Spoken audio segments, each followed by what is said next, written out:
आप सभी को स्वागत है इस चैनल पर। आज के इस वीडियो में हम कक्षा 10th के VVI साइंस के VVI ऑब्जेक्टिव क्वेश्चन की बात करेंगे, जो कि 2023 के बोर्ड एग्ज़ाम के लिए बहुत ही महत्वपूर्ण प्रश्न है। तो आप लोग इसे याद करते चलिएगा, और जिसका आंसर नहीं याद है उसे हमारे साथ आप याद कीजिएगा। तो चलते हैं क्वेश्चन की ओर। पहला क्वेश्चन है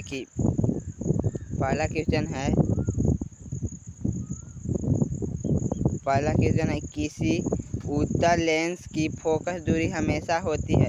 किसी उत्तल लेंस की फोकस दूरी हमेशा होती है। ऑप्शन में दिया हुआ है, पहला में प्लस में होती है, माइनस में, प्लस माइनस दोनों में हो सकती है, या माइनस प्लस दोनों में हो सकती है। तो इसका राइट आंसर बता दे तो उत्तल लेंस की फोकस दूरी हमेशा प्लस में होती है। तो पहले का राइट आंसर ए हो जाएगा। अब दूसरे क्वेश्चन की ओर चलते हैं। दूसरा क्वेश्चन का है, किसी गोलीय दर्पण की वक्रता त्रिज्या 50 सेमी है तो उसकी फोकस दूरी क्या होगी। वक्रता त्रिज्या मतलब आर दिया हुआ है 50 सेंटीमीटर। तो हमें ज्ञात करना है एफ। तो एफ बराबर एक सूत्र आता है R/2। तो इस पर बैठाने पर तो R 50 है, तो 50/2 को काट देंगे तो 25 आ जाएगा। तो इसमें 25 सेमी दिया हुआ है सी में, तो इसका राइट आंसर सी हो जाएगा। और हमारे चैनल पर आप नए हैं तो प्लीज़ चैनल को सब्सक्राइब कर दीजिएगा। और अगले तीसरे क्वेश्चन की ओर चलते हैं। मानव नेत्र की जिस भाग पर किसी वस्तु का प्रतिबिंब बनता है उसे क्या कहते हैं। मानव नेत्र पर जहाँ प्रतिबिंब बनता है उसे क्या कहते हैं। एक में ऑप्शन दिया हुआ है परितारिका, 2 में दिया हुआ है पुतली, और सी में दिया हुआ है रेटिना, और डी में कॉर्निया। तो इसका राइट आंसर हो जाएगा रेटिना। रेटिना पर किसी वस्तु का प्रतिबिंब बनता है। और अगले क्वेश्चन 4 नंबर क्वेश्चन की ओर चलते हैं। विद्युत जनित्र किस सिद्धांत पर आधारित है। विद्युत जनित्र किस सिद्धांत पर चलता है। ऑप्शन ए में है विद्युत धारा के ऊष्मीय प्रभाव पर, ऑप्शन बी में है प्रेरण विद्युत पर, और ऑप्शन सी में है विद्युत चुंबकीय प्रेरण पर, और ऑप्शन सी में है प्रेरित चुंबक पर। तो इसका राइट आंसर हो जाएगा विद्युत चुंबकीय प्रेरण पर। इसका राइट आंसर ऑप्शन सी होगा। और अगले क्वेश्चन की ओर चलते हैं। 5 नंबर क्वेश्चन में है विद्युत शक्ति का एसआई मात्रक क्या होता है। विद्युत शक्ति का वाट होता है, या वोल्ट होता है, एम्पियर या ओम। तो विद्युत शक्ति का एसआई मात्रक एम्पियर होता है। और अगले क्वेश्चन 6 नंबर क्वेश्चन है, ग्लोबल वार्मिंग के लिए उत्तरदायी गैस कौन है। ग्लोबल वार्मिंग आप लोग जान ही रहे हैं कि कितना हमारे वायुमंडल में बढ़ रहा है। तो यही क्वेश्चन दिया हुआ है, ग्लोबल वार्मिंग के लिए कौन सा गैस उत्तरदायी है। तो ए में दिया हुआ है O2, बी में दिया है CO2, और सी में दिया हुआ है N2, और डी में NH3। तो इसका राइट आंसर हो जाएगा CO2, कार्बन डाइऑक्साइड। और 7वें नंबर क्वेश्चन की ओर चलते हैं। निम्नलिखित में से कौन अधिक अभिक्रियाशील है। इसमें से कौन अभिक्रियाशील ज़्यादा है। तो सी नंबर ऑप्शन हो जाएगा AG। 8 नंबर क्वेश्चन की ओर चलते हैं। सिलिकॉन क्या है। सिलिकॉन क्या है, धातु है, अधातु है, कि उपधातु है, कि इनमें से कोई नहीं। तो आपको राइट आंसर बता दें, सिलिकॉन एक उपधातु है। और अगले नंबर क्वेश्चन की ओर चलते हैं। अगला 9 नंबर क्वेश्चन में दिया हुआ है, टिहरी बांध का निर्माण किस राज्य में किया गया है। ऑप्शन नंबर ए में दिया हुआ है उत्तर प्रदेश, बी में उत्तराखंड, सी में राजस्थान, और डी में बिहार। तो इसका राइट आंसर बता दें। इसका राइट आंसर हो जाएगा डी, बिहार में टिहरी बांध स्थित है। और अगले 10 नंबर क्वेश्चन की ओर चलते हैं। 10 नंबर में है, सौर सेल में किसका उपयोग होता है। जो सौर सेल है उसमें किसका उपयोग होता है। ऑप्शन नंबर ए में दिया हुआ है प्लास्टिक का, बी में सिलिकॉन का, सी में यूरेनियम का, और डी में प्लूटोनियम का। तो सौर सेल में सिलिकॉन का उपयोग होता है। तो इसका राइट आंसर ऑप्शन बी हो जाएगा।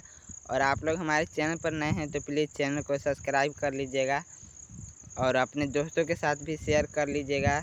और अगले क्वेश्चन की ओर हम चलते हैं। क्वेश्चन नंबर 11 में दिया हुआ है कि फलों को पकने में किससे नियंत्रित किया जाता है। फलों को पकने में किससे नियंत्रित किया जाता है। ऑप्शन ए में है सक्सेना से, बी में जिब्रेलिन से, बी में इथिलीन से, सी में साइटोकाइनिन से। तो इसका राइट आंसर हो जाएगा बी जिब्रेलिन। और 12 नंबर क्वेश्चन की ओर चलते हैं। गंगा एक्शन प्लान कब शुरू हुआ। गंगा एक्शन प्लान कब शुरू हुआ। ऑप्शन नंबर ए में दिया है 1973, बी में 1985, सी को छोड़ दिया, इस मिस्टेक हो गया है और यहाँ सी के बदले डी कर दिया है तो सी समझिएगा। इस सी में दिया हुआ है 1971 और डी में 1983 था। इसका राइट आंसर हो जाएगा 1983। अगला क्वेश्चन 13 नंबर क्वेश्चन है कि मानव में गर्भ की अवधि कितना होता है। मानव में कितने दिन का गर्भ का अवधि होता है। तो ऑप्शन नंबर ए में दिया है 270 दिन, बी में 290 दिन और सी में 200 दिन और डी में 245 दिन। तो इसका राइट आंसर हो जाएगा ऑप्शन ए 270 दिन होता है।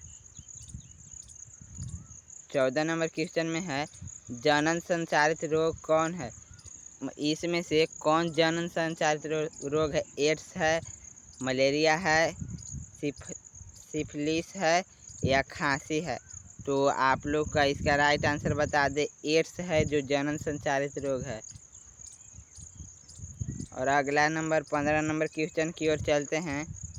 मटर को अपने प्रयोग में किसने चुना था। सबसे पहले मटर को अपने प्रयोग में किसने चुना था। मेंडल ने, खुराना ने चुना था, लमार्का ने, रदरफोर्ड ने। तो इसका राइट आंसर हो जाएगा मेंडल डार्विन ने इसे चुना था। 16 नंबर क्वेश्चन एकदम आसान क्वेश्चन आ गया और भी आई है। 16 नंबर क्वेश्चन में दिया है प्रकाश के परावर्तन के कितने नियम हैं। प्रकाश के परावर्तन के कितने नियम हैं। ऑप्शन नंबर ए में दिया है 1, ऑप्शन नंबर बी में 2, ऑप्शन नंबर सी में दिया है 3, ऑप्शन नंबर 4 में दिया हुआ है 4। तो इसका राइट आंसर हो जाएगा ऑप्शन बी 2 होता है। प्रकाश का परावर्तन या अपवर्तन का नियम 2 ही होता है। और अगला क्वेश्चन 16 नंबर क्वेश्चन की ओर चलते हैं। 16 नंबर क्वेश्चन है कि दाढ़ी बनाने में कौन सा दर्पण का उपयोग किया जाता है। तो इसका राइट आंसर आपको बता दे, इसका पता होगा आप लोग को, अवतल दर्पण का उपयोग किया जाता है। इसका राइट आंसर ऑप्शन बी हो जाएगा।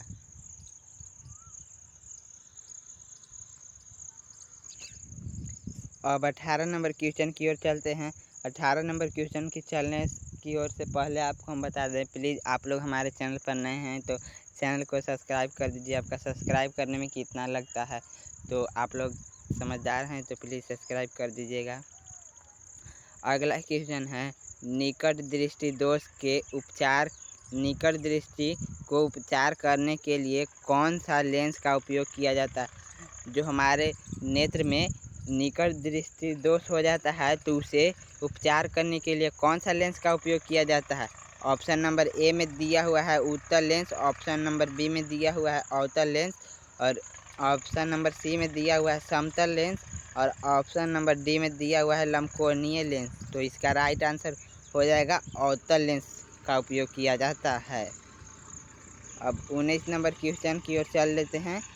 चुंबक में कितने ध्रुव होते हैं। तो आप लोग को पता होगा चुंबक में नॉर्थ और साउथ ध्रुव होता है। तो इसका राइट आंसर ऑप्शन बी 2 होता है। और अगले क्वेश्चन 20 नंबर क्वेश्चन की ओर चलते हैं। मनुष्य के आँखों की न्यूनतम दूरी कितना होती है। मतलब मनुष्य न्यूनतम दूरी कहाँ तक की वस्तु को देख सकता है, कितना दूरी न्यूनतम रहेगा कि देख सकेगा। ऑप्शन नंबर ए में दिया हुआ 25 सेमी, ऑप्शन नंबर बी में 25 मीटर और ऑप्शन नंबर सी में 25 mm और ऑप्शन नंबर डी में 25 m। तो इसका राइट आंसर कंफ्यूज करने के लिए आपको ऐसे ही दिया हुआ होगा, तीनों में 25 ही, तो आप लोग को सेमी देखना है, सेंटीमीटर। तो ऑप्शन नंबर 1 में है 25 सेंटीमीटर, तो इसका राइट आंसर ऑप्शन ए होगा। और आप लोग हमारे चैनल पर नए हैं तो बार बार बोल रहे हैं कि प्लीज़ सब्सक्राइब कर दीजिएगा। तो आप लोग का सब्सक्राइब करने में क्या जाता है, तो सब्सक्राइब कर दीजिएगा। बाकी अगले क्लास में मिलेंगे, तब तक के लिए।